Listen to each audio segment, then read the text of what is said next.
Hello, dear students. Welcome to Massive Open Online course English for Mining Engineering, Module 5 Prominent Scientist. Last time we spoke about Thomas Edison. Right now we are going to study Unit 3, James Watt. 3.1 James Watt, 3.2 Early Life and Education, 3.3 Early Experiments with Steam. The course was created by the Senior Teacher of Foreign Languages Department, Master of Economic Sciences Yarema Tatiana Vladimirovna. Okay, let's start. 3.1 James Watt. James Watt was a Scottish inventor, mechanical engineer and chemist who improved on Thomas Newcomen's in 1712 and Newcomen's steam engine with his Watt steam engine in 1776, which was fundamental to the changes brought by the Industrial Revolution in both his native Great Britain and the rest of the world. While working as an instrument maker at the University of Glasgow, Watt became interested in technology of steam engines. He realized that contemporary engine designs wasted a great deal of energy by repeatedly cooling and reheating the cylinder. Watt introduced a design enhancement, the separate condenser, which avoided this waste of energy and radically improved the power, efficiency, and cost effectiveness of steam engines. Eventually, he adapted his engine to produce rotary motion, greatly broadening its use beyond pumping water. 3.2 Early Life and Education. James Watt was born on 19th of January 1736 in Greenock, the eldest of the 5 surviving children of Agnes Muirhead 1755 and James Watt 1698-1782. His mother came from the distinguished family, was well educated and said to be a forceful character, while his father was a shipwright, ship owner and contractor and served as a Greenock chief baillie in 1751. Watt's parents were Presbyterians and strong Covenanters, but despite his religious upbringing, he later became a deist. Watt's grandfather Thomas Watt 1642-1734 was a teacher of mathematics, surveying and navigation and baillie to Baron of the Cardsburn. Initially, Watt was educated at home by his mother, later going on to attend Greenock Grammar School. There he exhibited an aptitude for the mathematics, while Latin and Greek failed to interest to him. 3.3 Early Experiments with Steam.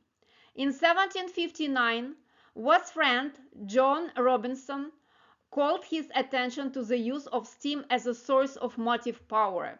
The design of Newcomen engine, in use for almost 50 years for pumping water from mines, had hardly changed from its first implementation.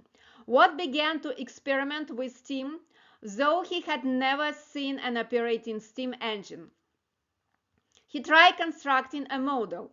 It fails to work satisfactorily, but he continued his experiments and began to read everything he could about the subject.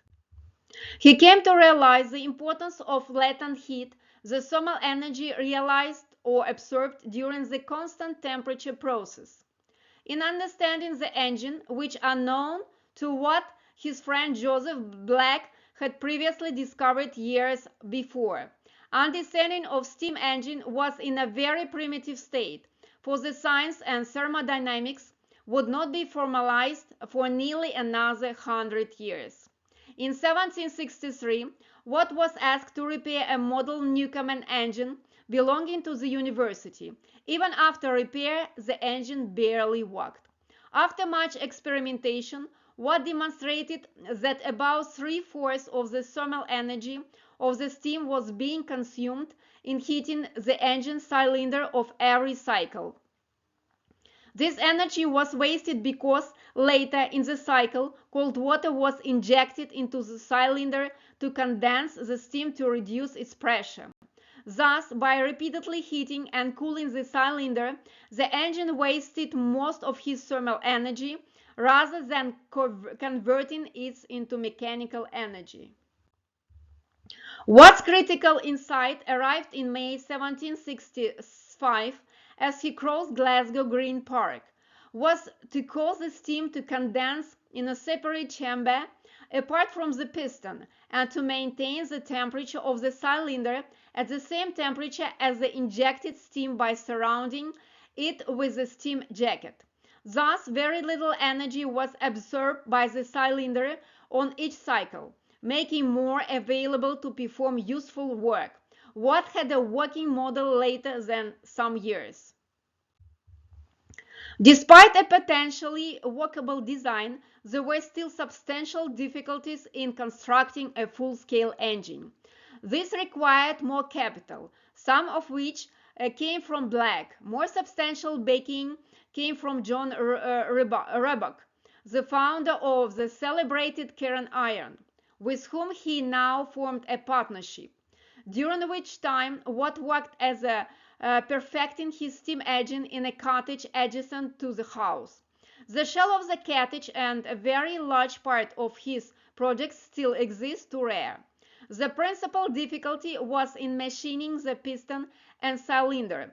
Iron workers of the day were more like blacksmiths than modern machinists and were able to produce the components with sufficient precision. Much capital was spent on pursuing a patent on Watt's invention, strapped for the resources. Watt was forced to make up employment, first as a surveyor, then as a civil engineer, for 8 years. Roebuck went bankrupt, and Matthew Boulton, who owns the Soho Manufactory, works near Birmingham, acquired his patent right. An extension of the patent to 1800 was successfully obtained in 1775. Through Boulton, Watt finally had access to some of the best iron workers in the world. The difficulty of the manufacture of a large cylinder with a tightly fitting piston was solved by John Wilkinson, who had developed precision boring techniques for cannot making near Northwest. Watt and Boulton formed a hugely successful partnership, which lasted for the next 25 years. So, dear students, I hope that you like this information and understand everything. The next time we're going to study information about Henry Gannett. Thank you very much for your attention. I wish you all the best. Goodbye.